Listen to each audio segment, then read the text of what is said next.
Hello, everyone. Thank you for joining us for today's Conair WebEx event. This event is titled Advancements in Conveying Controls, and we appreciate you joining us this afternoon.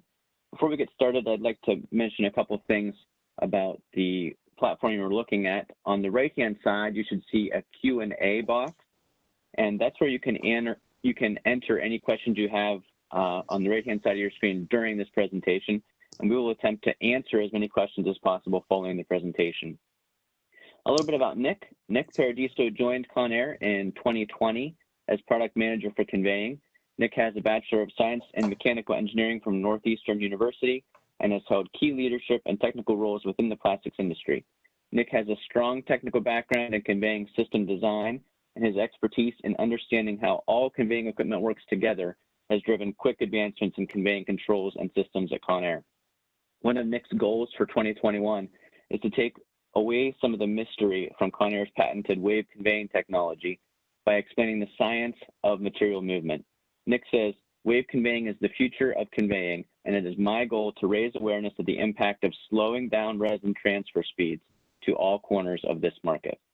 Again, feel free to ask questions at any time during the presentation, and it gives me great pleasure at this time to turn the program over to Nick.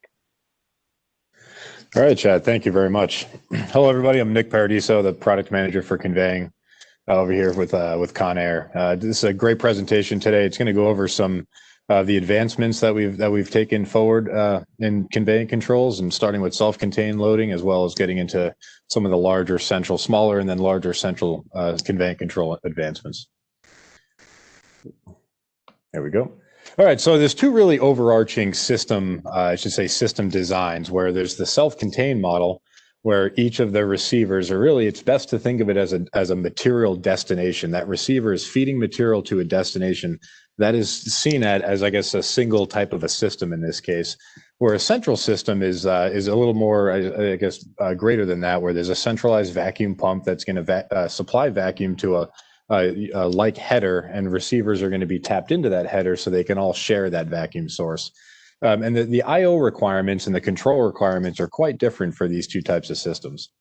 So starting with the self-contained system, the Conair has what we call the easy learning control, because even though we are going to get into some pretty in-depth conversations of inputs and outputs and features based on what we can do with that data and how we can control those inputs and outputs. But keep in mind, user interface and customer interface is very important to us as well. How can we make this control easy to use? How can we make the interaction simple, very easy to understand, not necessary to hold big training events or certifications to be able to operate the equipment. So that's just yet another thought process that we go down when we develop these controls here at Conair. But anyways, easy learning control, we have three different models where you would see this. This is the ELC-M, and that -M stands for motor, because these self-contained, loaders have motors on top of them. So there is no central vacuum system. There is no port to hook up to a central vacuum header. These are all self-contained. So everything that you need to feed that material to that material destination is all within the assemblies that you see here. So what you're looking at, I guess, the top level requirements for I/O is you got the vacuum generating motor, like we talked about up here on top. And there's a demand switch that's down on the bottom that's reading the status of a flapper valve in this specific case. And as you can see, the controls are mounted right to the loader, make for one very nice package, single-use package. So on the bottom here, it shows the two different states for that demand switch that we talked about. So the control is going to be reading and monitoring the status of this flap.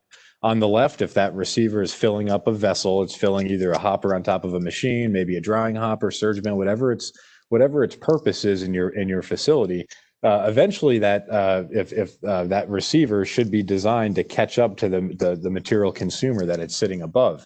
As it catches up to that level to keep that vessel full, the flap is not going to be able to close. Right, so the material, I should say, the material loads into the loader in this case, and then gravity discharges down into the unit below it. And as it falls down, if that flap can't close, that means that the control knows that the receiver, that material consumer is satisfied. But if you look at the picture over here on the right, as that material gets consumed by the consumer below it, that flap then will be able to be closed, and that's going to trigger the loading sequence. It's going to trigger the logic to say, okay, turn motor on for X amount of seconds, which is settable in the control. You see here on the left, the little plus or minus, that's just a quick little way to say, okay, I want to load for a couple more seconds. Different bulk densities, different size receivers, different applications will call for quick adjustments for those settings. And we put it right there on the front of that user interface with a quick and easy to use little toggle. Moving forward though, I guess I got a little ahead of myself. I'm showing a little zoom up of that interface. But notice there's a little spot for a hookup, and we have something called the control mate pendant. And what this control mate pendant is going to do is open up and broaden the capability of each of these smaller, more basic controls on the loader itself. Now, if you want to hook up a ratio valve and you want to be able to adjust it to say, I want 50-50, 70-30, whatever your settings are. If you're hooking up to a purge valve, you want to adjust your dump time. If this is an application where you require a blowback, you can adjust the amount of blowback pulses after every loading cycle, how long those pulses are. And then furthermore, we talked about having time fill, which is the most popular and the easiest way to control a loading logic in this case. But sometimes you don't want time fill. You want to make sure that this loader fills up to the max point every single time. We can throw a fill sensor on there, and then you have to teach the control that it has a fill sensor, for example. So this control mate pendant, like we talked about, just really opens up the capabilities overall. And furthermore, if you have 10 of these loaders in your facility, you only need one control mate pendant. You plug it in, make your adjustments, and then all those adjustments get saved directly to the loader itself. Very easy to use, very easy to understand. And like we talked about, you only need one of these things, and you keep plugging them in and make your changes as needed. So getting away from the standalone, that's pretty much where we are today. That's basic. That's for what we like to call the mom and pop shops of the industry, of where you only need a couple of requirements to move resin around. You get a dust beater in your facility. It's got that control on there, and it's good to go. The next step in this would be using the same control technology, but applying it in a central system type of an environment. So on this schematic on the right, that's strictly showing controls.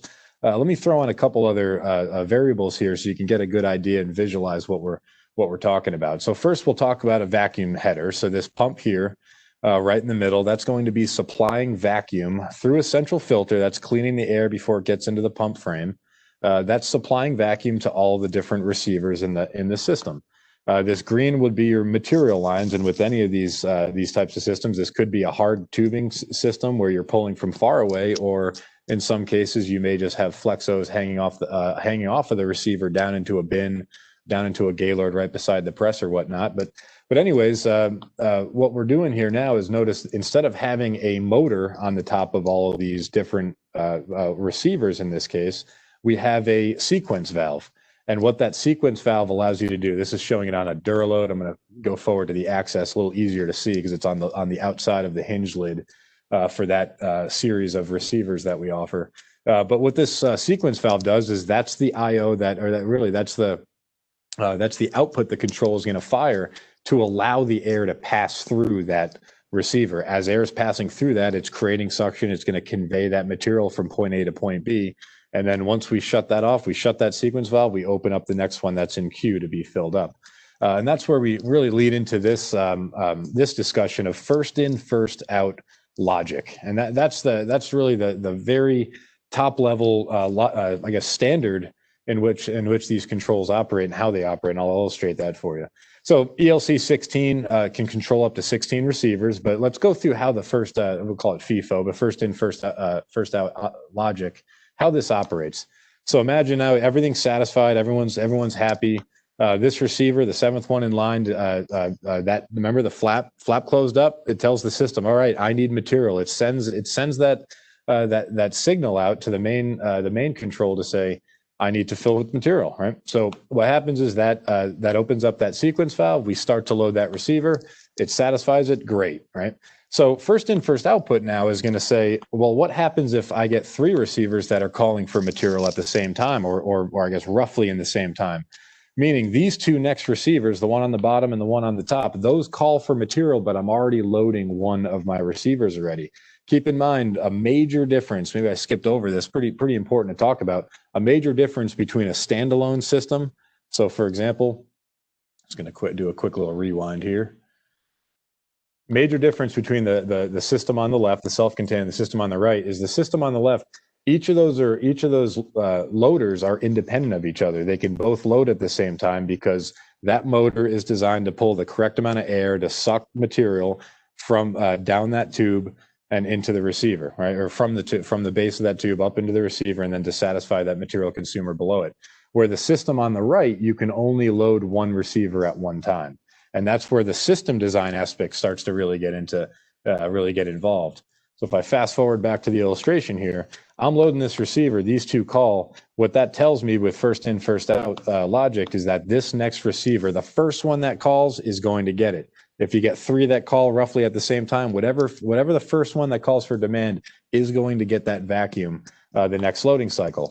However, again, control mate pendant, we talked about that. It's available on the standalone. It's also available on this ELC16. And what that opens up is one of the settings, or I should say, one of the capabilities or the features of that is you can now assign in your system a priority loader, a priority system. So for example, if you have a critical machine, maybe it's pulling some dried material with a purge valve or whatever else, and you cannot let that machine starve. Of course, we don't ever want to starve any machines, but for whatever reason, that is the critical material consumer. You can assign that receiver as the priority.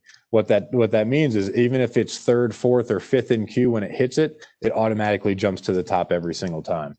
Just another feature that control mate pendant allows you to have. Another offering for Conair is something that we call the power fill. And what this is it's a portable system that has a control, has a motor, and a central filter all incorporated into one assembly that's on two little casters that you can wheel around your plant. So smaller systems, this can only control up to 8 receivers, as you see over here on the left. But what this does open this up is into the first view that you'll be getting today of some of the color touchscreen solutions that we have with Conair controls. So again, it's all application based. That ELC 16, that's 16 receivers, 1 pump. There's a time and place to design a system around this. There's a time and place to have a portable unit that you can wheel around. It's already got it doesn't need to have a fixed motor and then a central filter and a bunch of receivers that are I should say that are static. This at least this vacuum generating service unit like this with the control on board, this can be moved around. Receivers can be plugged in and out of this thing as needed. It just means that it depends on what your application is, and if you're either a custom molder and your plan changes every day, this is going to be able to help satisfy that at least up to that 8 receiver mark. What you'll notice on the right though is this is a standard across all of our controls now that have a user interface. Are icons that inform the user, what is this receiver doing? Is it loading? Is it in demand? Is there an alarm state, which would also have an alarm horn in this specific case? Or is that receiver discharging? You just get that quick feedback when you look at that control, and it's going to tell you what that loader is doing in this case. Pumps too, sources. We'll get into that pretty heavily when we start talking about Smart FLX. But I have this timeline I put together, and I'd really like to illustrate how Conair has pioneered this industry with respect to central controls. And you'll see as I go through this, I'll throw a bunch on the screen here, you'll see the word first a lot. And it's because Conair is always continuing to innovate, continuing to expand, continuing to provide top level, state-of-the-art technology for our customers. Starting with the first one, and again, this is just 1994 and move forward. And quite frankly, this is where some of my access to some documentation was limited. It does go deeper than this, but we'll just go through this real quick to show some of the pretty cool milestones that Conair has been able to achieve over the years. First centralized, expandable centralized control system back in 1994. Similar to that ELC I was just talking about, first receiver-based control that's self-contained right on the receiver itself. First color touchscreen control that hit the industry. First distributed I/O control that was introduced to the industry. First hybrid system. So this would be a system that really starts to look at logistics, and we're going to get into this as well pretty heavily moving forward here in the next couple of slides. But where are panels going to be located in your facility? You may have a set of receivers that are I don't know, 10 or 12 receivers over on a bunch of blenders up on a mezzanine, and then you're feeding, you may be feeding or have a requirement for IO another 500 feet away, and then pumps back in a pump room, measuring silo smart bob systems. I mean, you have stuff all over your facility if you have a big one. This was the first, I guess, cost-effective way of controlling that, because typically you'd have to run home runs all back to one monster panel. Now we can start to have remote IO, distributed IO, central IO all together talking to each other. This was first introduced back in 2006 by Conair. First Ethernet IP control, 2012, and then a pretty awesome option that came out to open up the ability for distances, because distances are tough with communication controls. First fiber optic control, 2018. So what this all leads up to is the launch. We just launched this month, brand new for 2021, Conair's Smart FLX control system. So let's talk over the Smart FLX, and I guess let me back up to this slide real quick.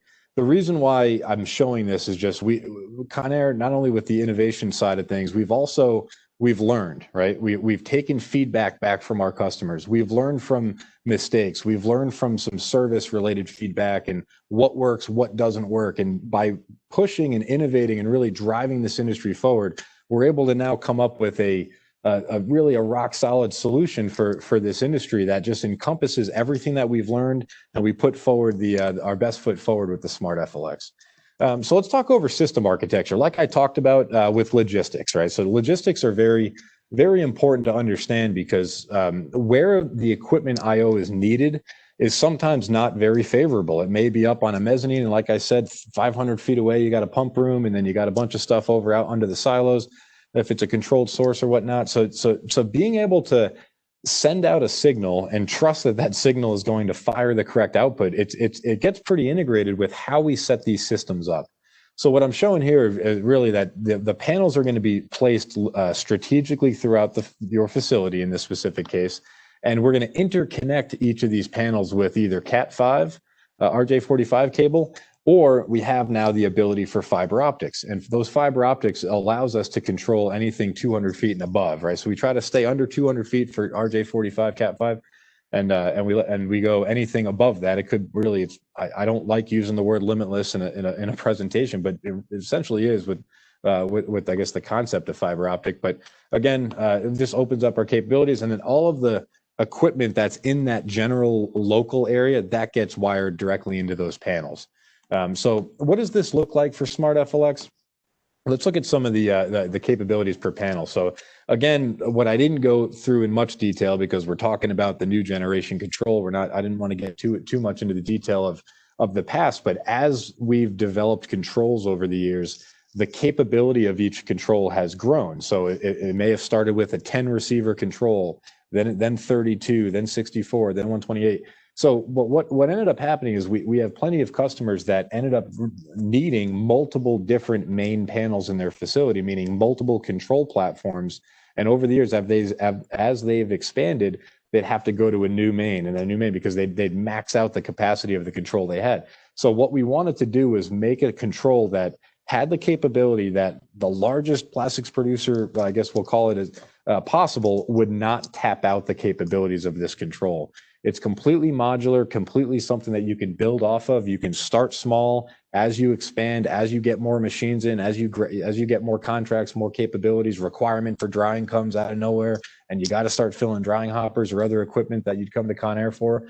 We can continue to add on to this system, so you don't have 4, 5, 6 different controls in your facility moving forward. It's all going to be based on this foundation platform of Smart FLX.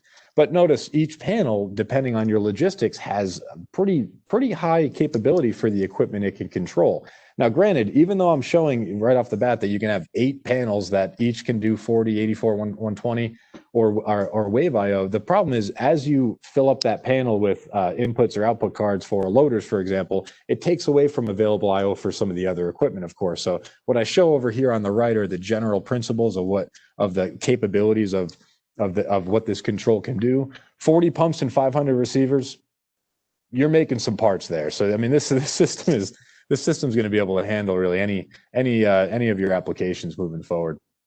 So some of the unique system architecture type items to really talk about today is the fact that this is the first for this industry, in the fact of we are splitting up the system into two different networks. So it's and I'll talk about the benefits of that here in a second. We're operating all of our equipment, all of the equipment IO, firing receivers, firing purge valves, turning pumps on and off, and monitoring. All of that's happening on its own network. Okay.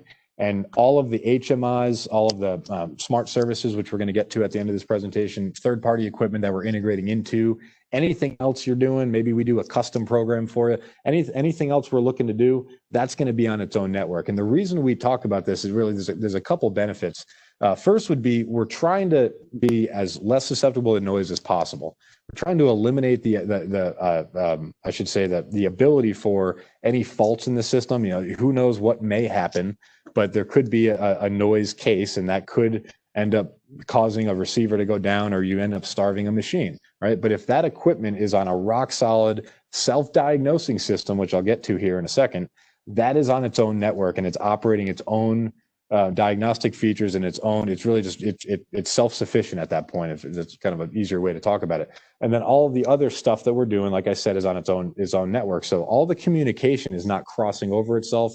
We're not sharing different communication lines. It is completely isolated against itself. So the equipment IO side of things, I have the note up there 6,000 times faster, and it truly is. We've standardized on a PowerLink IO real-time network, and what that means is the system is so fast that we're able to now self-monitor ourselves, and that's very important for a central control system, because imagine somebody's up in the ceiling, maintenance, whatever else, and you cut a line, right? You cut a cable. Oh, I don't know what I just did, but I just cut this.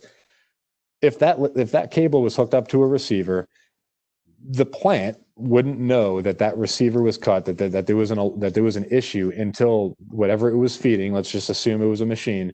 That machine starves. You get a low level, or you get a missed load alarm, or an alarm goes off, but it's too late, right? Or something has happened. Ideally, the guy would tell you that they cut the cable, but you never know, right?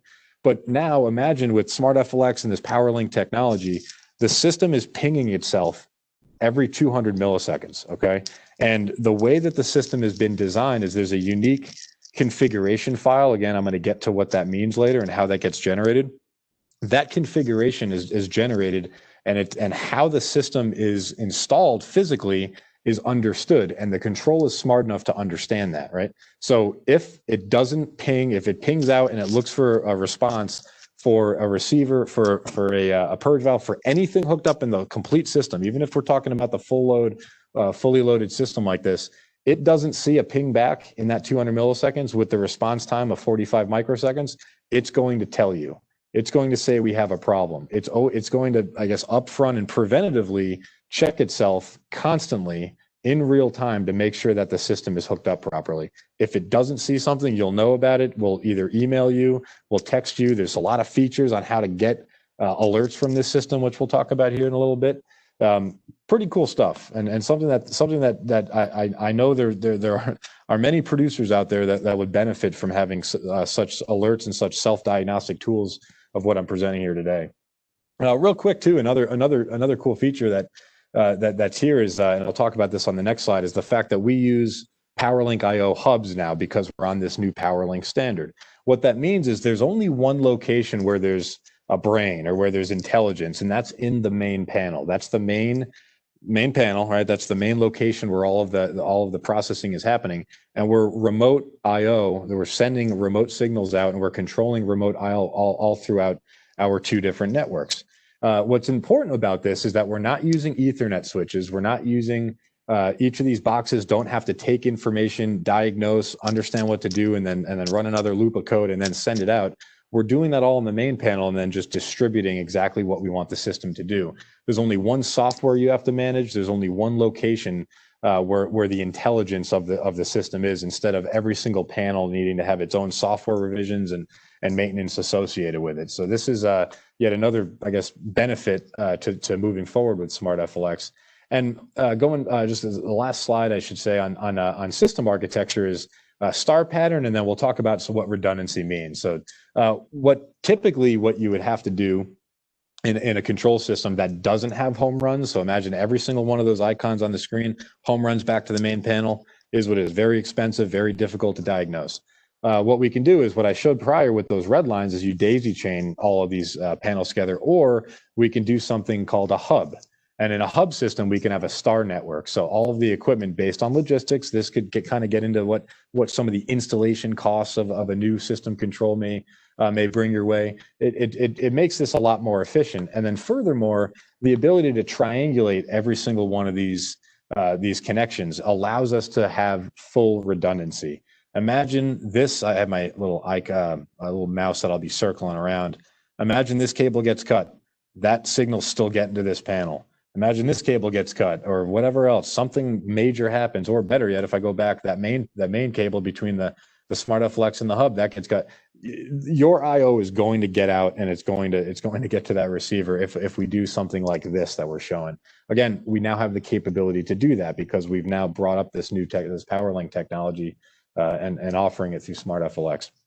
So furthermore, with this offering is we consulted with an industrial design firm to help us design a user interface that is ideal for, is that, I guess, everything that we've learned over the years, plus bringing in an outside source for a fresh view. And we came up with a very rock solid user interface and how the screens look, what information we want to show on the different screens. I have a VNC viewer I'm going to bring up in a second, but I'll just highlight a couple things before we get there. Here's all the icons, very easy to read. You still get those indicators of the pumps conveying, receiver one's dumping in this case, receiver 3 over on the right is calling for material. It's in demand, it's in the demand queue. If I was to select, okay, I want to see what's going on with pump 1. I poke into the pump 1, this would be what we call our detail screen. Some key KPIs we call key process indicators are over here on the left. I want to know my duty cycle. How long has this pump been running? Where the air source is coming from, if it's a closed loop dry air conveying, or if it's an open conveying system, not necessarily conveying dry air. Over on the right would be all the different receivers that are hooked up to it. And if there's multiple, there's a little arrow on the right, and you can scroll through to figure out how many different receivers are getting vacuum from this pump. The receiver view is pretty cool. I'll get into that with the VNC viewer too. You get a little bit more information on that. But notice up here on the top, though, I got the arrow pointing to it.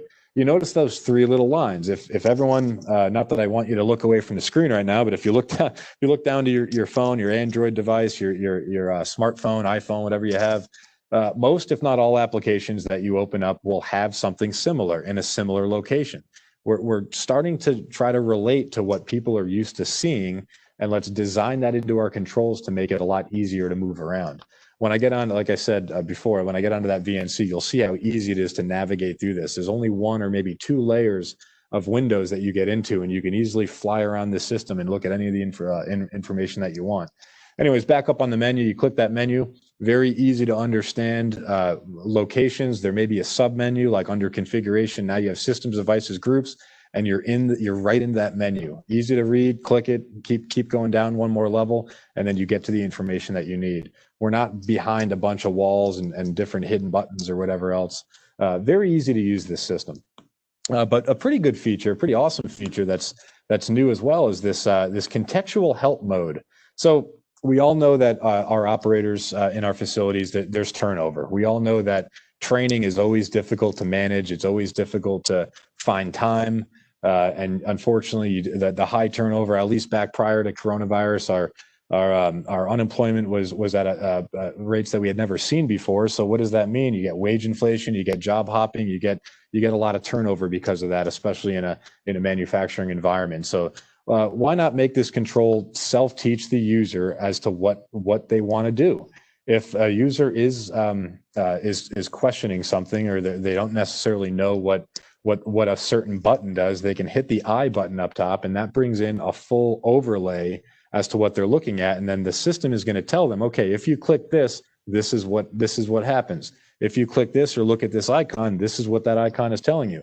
Again, just user interface is so important for us at Conair because we want to make our operators and our users very comfortable with the control. We also want to make this as easy as possible. We understand what a manufacturing environment requires and the amount of thought process that goes into what the operators have to deal with when they're managing, keeping 10 machines up. We don't want to make the control difficult to work with, of course, right? So let me break out of the VNC view real quick. This is I'm controlling a control remotely. This is out in our lab here that we have in the back. I'm just going to poke around just a couple of cool little features. So I said I wanted to look at a receiver before. So I'm going to click on receiver 4. Now the delays you're seeing is just our right now the connection with the VNC client I use is a little slow. It's not so bear with some of the delays between the screen changes. But what I'm looking at is right now is this is the receiver detail view. Again, KPIs over here on the left. I want to know how long I'm loading, discharge time. If I'm purging, it's over there. Now I look to the right and I now have the equipment, like I showed prior with the pump, I have the equipment that's associated with this receiver. Here's the pump that's supplying vacuum to the receiver. And over to the right is the source valve, the controlled source valve. In this case, this is a wave system. That's a wave source valve, wave conveying. That's supplying my receiver with material. What if I want to know what's going on with that source valve? I can simply click that icon and it brings me over to that. I want to go back to my receiver to check something, check a dump time or adjust something. I come back to that receiver.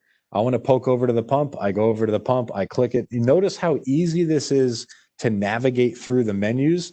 And keep in mind, we're talking about a plant-wide control. There can be multiple pumps, multiple receivers. You always know where you are in this system. You always know what you're looking for. Very easy to operate. Real quick, let me go to, I think it's receiver 3, and then I'll poke into groups. Yeah, so here's the same deal. If I go to pump 1 now, like we talked about a pump before, this pump now is supplying vacuum to 3 different receivers. If I go back to receiver 3, this is hooked up to a purge valve. So let's just watch the sequencing for a little bit. Right now, the receiver's dumping. That's what the blue arrow is telling you.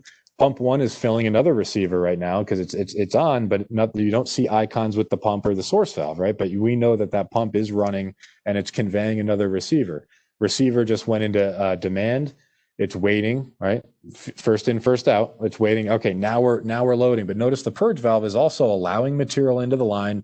It just shut off material. We're now purging the line. In that case, it was a purge time of only 2 seconds. Hard to see.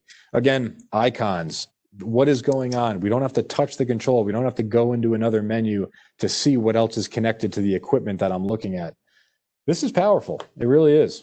Let's get out and look at groups now. So we talk about what I'll show a little later as a concluding slide for features, but how can we customize this control for your facility, right?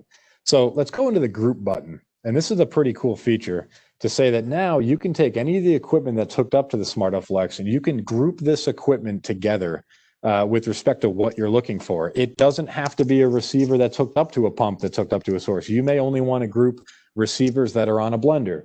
You may only want to group receivers that are on a bank of a central drying system. It depends on what you're looking to do, but I'm just going to give a quick example of how easy it is to customize this control.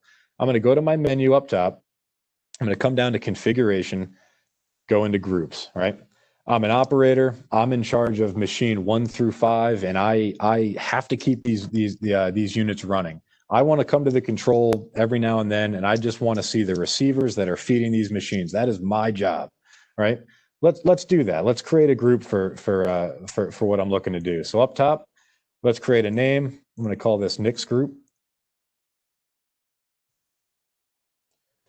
My name's Nick. I'm in charge of taking care of my group of loaders, right? So let's now assign receivers to this. And I said 5 before, but let's just say receiver 2. I'm going to assign you. I want to know receiver 3, and I want to know receiver 4. Again, there could be multiple different pumps hooked up to them. I'm not interested in the pumps because I can understand what pump is hooked up to what. But to add these to the group, I'm going to hit done. Let me hit this 1X to back into the main portal. If I hit groups down on the bottom, you'll notice here on the bottom, there's Nick's group. If I make a 4th, 5th, 6th, there's arrows up and down. I now can customize my view for however I'm logged in at. My name's Nick. Bob next to me, he wants to go in there. He makes his own group. We can have as many as we want to really build into this. Again, how can we make these controls as easy as possible? Conair did it. Now let me get back into my presentation. Nope. Excuse me. One more thing I want to show. I talked about self-diagnostics, right? We go back up into the menu. I'm going to come down to maintenance. Let's look at a couple of different items here. First would be device maintenance. So imagine now, imagine you're a plant manager, you're a supervisor on the floor, and you have a new job coming in. This is a new mold. It fits your machine. You've already checked that out, but you got to make sure that your conveying system can handle that new requirement. If I come into this, I want to look, okay, I'm looking to put this on machine one. Now, receiver one in this case would be associated with machine one. If I come over here, we're giving a running hour of data to say, okay, right now, as your system is configured, you are your duty cycle is 43% active, and in this case, there's an inactive usage of 90% in this case. I got to check why those numbers don't act out. But again, this is linked to different pumps. That's most likely a cycle check on the pumps. But again, I now have a quick pie chart to say, okay, yep, I have capacity. I have added capacity that I can come in and add something to this. Let's go to our pumps. I want to look at pump number 2. Can my pump handle it? Maybe I have a bunch of different receivers. Is my receiver large enough with respect to how I'm set up? Yes. Okay, let's look at the pump now.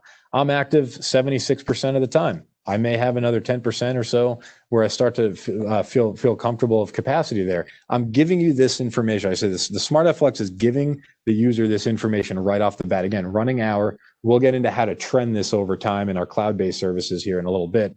But again, the control has the information. We are monitoring a lot of data. Let's give it to you as the user. Lastly, self-diagnostic tools. Let me just show how this can work if you have a problem. Let's go into maintenance down here on the bottom, and let's go into diagnostics. What's pretty awesome, I'm going to show you a picture of one of our panels here in a second. You can dive in how it's configured, not only physically, but the control understands how it's supposed to be set up properly, and it's pinging itself and checking itself, right? Let's dig into this I/O slot. What I'm able to now see here is how the systems are hooked up and what inputs and outputs are firing at the right time. This is, I should say, an image with feedback from the system currently of what you have in the system. Let's look at how this looks like physically now within the panel. This is a camera. This is a camera that we set up. This is looking at our test center, Conair's test center. Our engineers are in this thing all the time. It's a demo system, so I know the panels there's no enclosures. We're just playing around with different things and diagnosing. But again, with COVID, with remote learning, we couldn't just stop what we were doing. So we set up a camera, and this is located in our test center where engineers are able to get in here and test different configurations. But let's see, if I wanted to, and now imagine now I'm in your facility, or excuse me, the operator's in the facility, you're on the phone trying to diagnose something with our customer service team. We have that configuration file. That's a file you can either send us, or we may have documentation of it. We open it up. We're looking at what we need to do on our side, and then you can take a picture or show us, or we can talk over the phone exactly what's going on physically in your panel as well. So again, this is physically what's hooked up. And this is what the control is seeing. If there's any discrepancies, this narrows us down to understand exactly what we need to look at, making it a lot easier to remote service these units. In the case there's a problem, or you want to add something and you want some general help as to where to wire something in, or what is this, call us up, call our 24/7 service line, and we'll work through it together with these two different tools. All right, now I'll go back to the presentation. There we go. All right, so features, setup wizard. If there's anything, when you first get this thing up, it is not a requirement that a Conair service tech does a startup. The system will help you start the system up and set up the system with, walk you through different menus as to how to set equipment up in the system. But again, like I said, we're always here 24/7 to help you through that process. We talked about diagnosing tools. The system is pinging itself, making sure that what is connected in the system, how it's designed, is supposed to be there and it's operating properly. If not, you're going to get a notification. We'll get to notifications in a second.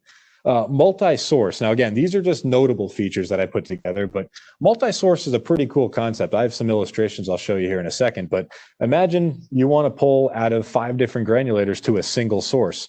One receiver, multiple different sources, almost like it's really a reverse command line system. How do you do it, right? You can't fire all those sources at the same time. You have to have certain different I/O there. And what that does to the loading sequence is it almost reverses that first in, first out. And I'll show you what that means here in a second. But again, we have the capability to do that. We've had enough customers ask us for that feature over time. It's now a standard. It's built into the program. Resin selection station, pump stacking, and source sharing. Part of a system design process that we use is a resin selection station. What that allows you to do is you plumb all of your sources into the back of a manifold. Each of those sources now branches off to 4, 5, 6, however many you want, different connections you can make.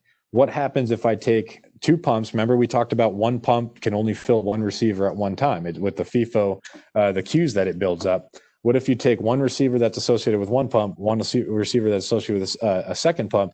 and put them on the same source. The control understands that. We understand what sources are hooked up to what receivers at all times, what pumps are associated with what receivers at all times. And then when that receiver goes to call for material, it doesn't check for its own pump queue. It jumps to pump number 2, checks if all those receivers are, or checks what queue is going on over there. If everything's satisfied, then it allows it to load. And there's a lot of system design components that get into that as well. You don't want to design a system that could self-harm itself. So again, the control has the ability to understand that. Very smart control. VNC remote connection, I just showed you. You can control this from really anywhere as long as you're tapped into your network. Text message and email notifications.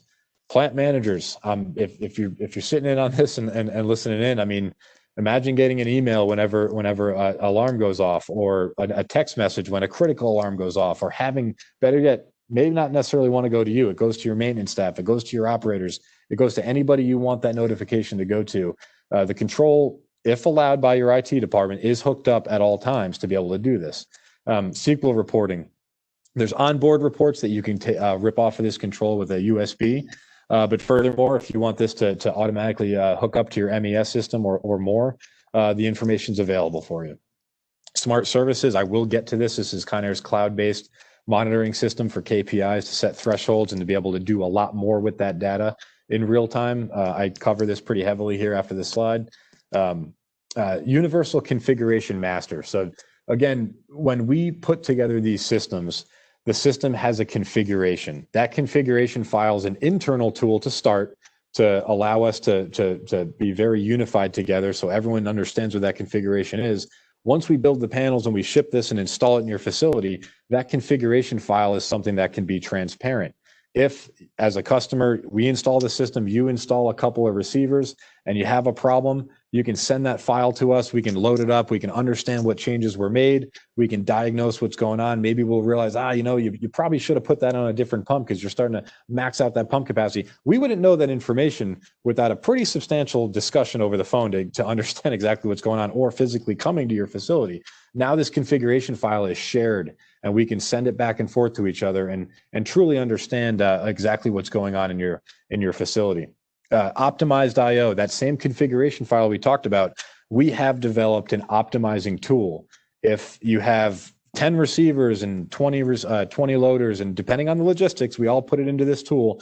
We now can have this system and have optimized IO ready for your facility. What that means is it's a cheaper capital, I should say, a more cost-effective capital expense for you as a producer, because you don't have wasted IO. You don't have a whole bank of inputs and output cards, and you only have a couple pumps, a couple receivers, and you don't have any of these unused slots. We can take pumps, receivers, and sources and have them on the same IO slice. That's something we've never done before. Again, just really taking into consideration, how do we optimize this system to be as cost-effective and be as efficient as possible for both parties? Drawing sets, I show an example of this on the next slide, but drawing sets, that same optimizing system that we developed internal to be a tool for us, that self-generates drawings based on your system configuration.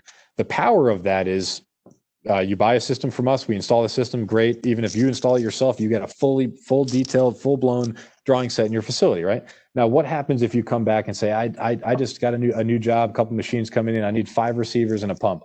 Or you have us come in and consult to tell you what you need to be able to handle that plant expansion. Point being is, we don't have to sit here and make a full-blown new set of drawings. We take that configuration file, we modify it, generate a new set of drawings, give those drawings to you. It doesn't take weeks, it doesn't take months to do that, because these drawings are 50, 60, 70 pages long, very detailed, exactly what's going on in every single one of these panels and different loops. Point being is, you get a full-blown set of drawings, and that doesn't necessarily happen in this industry today, and it's automatic. Customizable interface, we talked about the groups. Preventative maintenance tracking, this gets into some smart services talking that we'll be talking to as well. But again, we understand what's hooked up, what's running, how long it's been running. You can set flags for yourself. I'd like to flag the system to ask me, or tell me, I should say, clean out this filter after 10 hours of running, 100 hours of running. Check this, check that, do this for us. We can set these different threshold limits and milestones into the system based on the data the Smart FLX is recording for us. Keystroke logging. you now know who was logged in at what time and what did they do, right? Machine starved, third shift, probably the operator, I don't know, hopefully not, but operator was sleeping or something, who knows? But you now know what happened there. If an alarm went off and you know who's responsible for that receiver, you know when that alarm went off, right? Or better yet, you know that a receiver was turned on that shouldn't have been turned on, or the proofing aspect behind a RSS station was done, and the wrong material change was initiated at a certain time. Everything's timestamped. Everything is keystroke logged. You have all this information at your disposal to be able to do some tracking for yourself. Contextual help screens, like we talked about, and lastly, material traceability. Just like kind of goes into keystroke logging, the system knows what's hooked up to everything, what source is hooked up to what destination, how long it's there, how long it's running, what went where with respect to material, as long as the correct material is put into the system. And I'll invite you to at least our virtual MP to start to talk over some of those developments that we're going to be launching here in the next couple of months. But anyways, optimizing the IO, I know I already went over this, but notice that you see pumps and you see some demand signals. So pumps and receivers all on the same input card. Something that really helps us just consolidate the amount of hardware that's required to do these types of systems. An example of a full-blown drawing set. In this case, there's just a couple of views of this, but your custom configuration, because every single customer's plan is different. Every single receiver is hooked up in a different location, different pumps, different sources, purge, no purge. How the system is set up, you will get a full-blown set of drawings from the Smart FLX. Every single time we add to that system, you will get a new set of drawings, rev control, the whole 9 yards. Here's that multi-source. So imagine, you have a bunch of granulators. This is actually what we have many customers that are grinding, but they just want to evac the granulators to keep them running. It's not hooked up to any central evac system, and they're just filling bins, but all that stuff ends up just getting sold off to a recycling company or thrown out or whatever else. Imagine now being able to pull this back to one source. So how do you do that? It's very difficult to really grasp the concept of a reverse command line system. We have the ability to understand that with the Smart FLX. We can hook up multiple different sources and fire those outputs at those sources to only pull from one source at a time. Same deal, status lights for every status event. Here's a good example of it. Here's that receiver. I'm hooked up to 3 different granulator bins. We can do this based on time, meaning unload 10 seconds, 10 seconds, 10 seconds, just cycle through this. Or a more efficient way is only unload when you need to.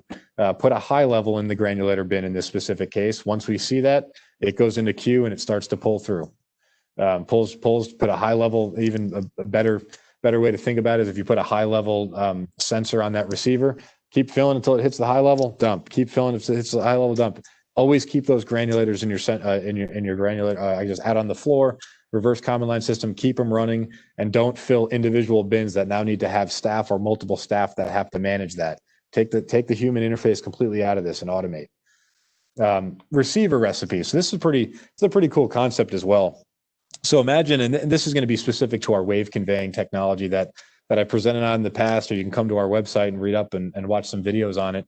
If you're not familiar with wave conveying, but imagine you have one receiver that's hooked up, and that's I don't know, call it X amount of feet away, and you go to hook up now a second receiver that's 300 feet away. The benefits of one of the many benefits of wave conveying, if it's not only just the slow material speed that we talk about a lot, it's also the self-balancing of a system. And in order to do that, each receiver, each material destination, remember we talked about that in the beginning, is always think of a receiver as has a purpose to fill something, right? So every destination, it's logistically at a different location. It may be 20 feet away from each other. In this specific example, I'm saying that third receiver is 325 feet away. But each conveying line that has different distances requires different parameters to not only operate wave, but also if it's a purge valve, that purge time needs to be longer. The material pull time needs to be longer if it's a time fill receiver and not a level fill receiver. Point being is the Smart FLX has the capability to understand the settings that are associated with each of these receivers, and that's considered a recipe. If I turn this receiver on, it's going to operate with parameter 1, 2, 3, 4, 5, 6, 7, and there's a lot of them. It's very customizable. We talked a little bit before about pump source sharing. So I'm showing a good example here of, let's see, these 2 receivers down on the bottom, they're associated with pump 1. And now I'm hooking up this third receiver onto the same manifold. So again, material source, same manifold. If a control, and a lot don't have it, a control does not have pump sharing capability, those two pumps are going to fire and they're going to fight each other, and the material's not going to go anywhere. It's just going to go back and forth. So if we have to understand what's hooked up to what sources are being shared by what receivers, and what pumps are hooked up to what receivers, and we pull that together into an analysis string to understand a new FIFO, a new queue that we have to assemble when we stack pumps on a manifold. Just a quick couple other deals here. Truck fill proofing. SmartFLX gives us the ability to monitor and understand, at least read the status of our truck fill proofing offering. Again, truck fill proofing in itself is a standalone, doesn't require SmartFLX, but if you have it, SmartFLX now can talk to it. And this is my little carrot I'm going to dangle in front of everyone listening in. Come see us at NP. Now, physically, NP was canceled, unfortunately, but I guess fortunately with respect to the health of the industry. But for all of us, we still have to make a presence, right? So we will have a virtual presence. We don't know what that is, when it is. We'll be making announcements. Stay tuned for that. But with respect to SmartFLX, this platform, the processing power that we've designed into this control can handle developments for the next foreseeable future. Let's just say that. And we have 3 developments that I wish I could talk about today. I'm very, very excited about these, but I'll keep my mouth shut for now. Come see us. We have 3 new products that are going to be launching that SmartFLX gives us the ability to operate this equipment. Let's just say that. It needs to be powerful, and we're ready to go. So smart services, just to complete off the presentation, SmartFLX is smart services capable. And what smart services is better illustration here, it's a cloud-based service that Conair offers to be able to hook up the equipment that you're looking to monitor onto the cloud and in real time continue to monitor that data, right? So imagine you hook up to a pump and you're monitoring vacuum level and you're monitoring differential pressure across the safety filter or differential pressure across the central filter, for example. That data is going to be monitored and stored forever at this specific case, at least as long as your memory can continue to take that data, or you can monitor for a month and delete the old. It's completely customizable what you're looking to do. But let's talk about KPIs. So KPI is called, KPI stands for Key Process Indicator. What information are you looking to look at? Dew point on a dryer, blender performance with respect to letdown of a certain high priced colorant or additive. But if we're talking just conveying, with respect to SmartFLX, let's just set some maintenance level items. So let's just talk about that differential pressure sensor across that filter. You can set your alarms to say, I'd like you to warn me at plus or minus whatever your threshold is. I'd like you to severely warn me. Maybe you send me an email for just the warning, but I want a text message on the severe alarm. Maybe you just do a soft alarm, keep running, but you shut down the system on a serial alarm. We have the capability of being able to customize exactly what you'd like with respect to these KPIs and trend it over time, right? Imagine vacuum pressure, right? Or negative pressure, I guess, is a better way to explain vacuum. Imagine over time you see that trending, right? But you trend over time and slowly that same receiver, nothing's changed in your plant, that same receiver line or material line, or I should say pump vacuum, servicing many depending on it, is trending down, and then it hits one of your levels. All right, you're generating a vacuum leak. Maybe that elbow needs to be changed out, or maybe you have to do a general maintenance on the system. Again, we have the data, right? SmartFLX has the data. Smart Services takes that data and continues to trend it outside of what the SmartFLX already gives you with that quick view in those pie charts like I showed you. And improve your staff efficiency with respect to the maintenance team. You can set different tasks where typically a maintenance manager is going to walk out onto the floor, listen for alarms, maybe poke into controls, maybe write something down in a piece of paper, and then perhaps potentially forget to do it. You can set tasks in this system to say, okay, I'd like you to tell me after my pump has run for 100 hours, I want to be informed. That's going to flag a maintenance event. The maintenance guy or the maintenance staff now will open that up and go and execute on that maintenance event, then check it off, and then it resets the timer. Right. So again, data's there. Let's do more with the data with smart services. Lastly, I guess this was kind of what I was showing you before. Filter differential pressure, kind of hard to see there. Your filter's going to clog over time if it's not cleaned. It's a maintenance event. It's a maintenance item. It needs to be checked.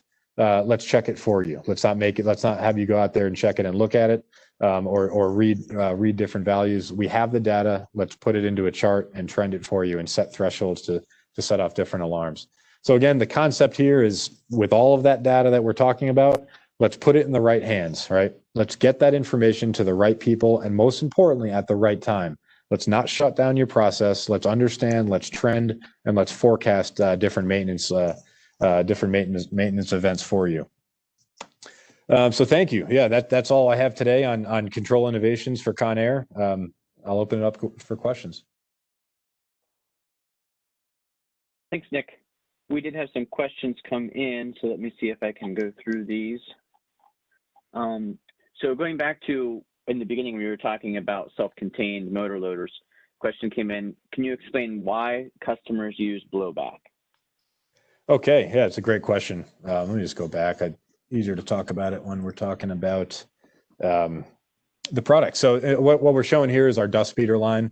And what we would do with blowback, it's actually not shown here as a I should say as a, or excuse me, it is with that solenoid. But what we do with blowback is it's a pulse back to blow compressed air back onto the filter. So during a process, you may be using this in a dusty regrind application. We have a solution for a integral powder loader, a self-contained powder loader. I'm not showing it here, but imagine now you just want to keep cleaning off that filter. What we would do is at the end of every conveying cycle, we would pulse that air through that solenoid that we're showing right here.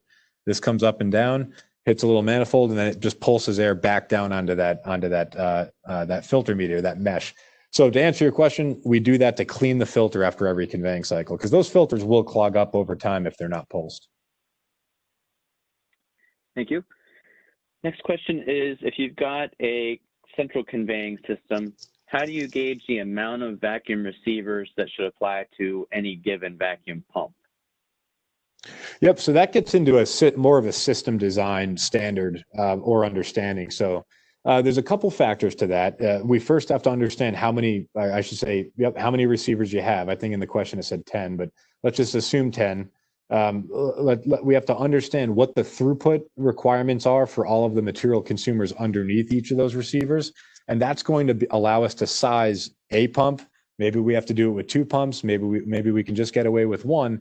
And then the size of receiver is going to be associated with something that we call reserve time versus cycle time. So you have to design a centralized system. Let me go back to this. I know where I'm only showing 2 here, but you have to design this system to be able to allow if if all receivers call at the same time or during the same conveying cycle, there's enough surge capacity in each of the size of the receivers where the material is going to continue to be consumed down through each of them, but the size of each of the receivers is going to still be able to satisfy that demand below it to let the pump catch up and continue to refill all of those. And we call that reserve time, right? How long does that receiver have to wait there? Versus cycle time. What is the maximum amount of cycle time if all receivers call at the same time? So that's more of a system design question. I hope I answered that for the requester. But there's a couple of different factors to that, mainly throughput and how many of those do we want to do on each of the pumps. If we're going through a manifold and we have the potential of pump stack, worst case scenario, we always design to the worst case scenario and then back it up from there and then have more efficiency designed into the system. Perfect. Now you had mentioned the power fill and it's kind of its own little mini system. Does the power fill have communication capability that allows it to communicate with the injection molding machine control like Modbus, OPC-UA, or VNC? Yep, that's a great question. What I'll do is I'll take that question from that requester and get back to you on some more information. I know it does have some capabilities. Just forgive me. I don't want to answer and step on my feet. It does have connection capabilities. I just don't know exactly to what extent to answer that question right now. But we'll take down your contact information and get back to you after this. But a question about upgrading from the standard FLX to the smart FLX. If you could just talk briefly about what's involved if someone wants to upgrade their current system. Sure. Yep. So the same system concept of we'll call it remote I/O for Smart FLX applies to how we design FLX 128 systems or FLX 128 Plus systems currently. The only difference is FLX 128 still had distributed I/O used in certain cases. So what that means is what we would do is we would change out all of the panels from FLX 128 to Smart FLX. We'd be able to reuse all the same cabling in the facility. We wouldn't have to run any more cables. We just do a panel swap out. unless you do have the distributed IO panels. At that case, we would tie those into what we call a utility box. We got away from the distributed boxes. So there used to be a dedicated box for receivers, dedicated box for pumps, and dedicated box for sources. We got away from that. So we just put everything all into either what we call a utility or a remote box, a remote IO box. So very easy to do. We've been getting a lot of those questions. It's just changing out the panels mainly, physically. Okay, and then a similar question. If a plant has existing Conair receivers that are 20 years old or older and they're working fine, will they still work if they switch from their current, for example, B32 control to the new FLX? Yeah, that's a great question. And the answer is absolutely it will. All of the receivers, we came up with what we call a universal terminal box. As long as the system, the old B32 in this case would be, but whatever system we're talking about, as long as it's 24 volt DC, we're golden, because now that receiver is going to talk on the same voltage type, 24 volt DC, for all the solenoids and whatever else we have hooked up to it. But with respect to the B32, we developed the universal terminal box quite some time ago. If it has one of those, absolutely, it's going to be plug and play. If it doesn't, we can put a universal terminal block on all the different receivers. But the receiver itself, the solenoid, all the control components of it can absolutely talk to the Smart FLX depending on how old it is. It doesn't matter. We see it as a vessel, and then we make it work from there. Okay. Is there a crossover point where you think switching from hopper motor loaders to a central conveying system makes sense? Is it a certain number of loaders? Is it a certain distance? Yeah, that's a fantastic question as well. I guess I'll go back to the illustration just so we can all look at it. So yeah, there's a couple. The main differences are, central being a central pump. So that central pump is supplying vacuum to multiple different receivers, where, like we talked about, these are standalone on the left here, self-contained or standalone systems. It depends on efficiency. So if you have 4, 5, or 6 of these receivers, I can't necessarily put my finger on a number, but there is a time when you're managing and you're having maintenance events on filter cleaning or whatever else on 6 different receivers versus on one pump to supply that vacuum, and then now you're only quickly maintaining a filter clean out or material changeover on a central system. But there is also a pretty severe limitation, I should say, on a self-contained system.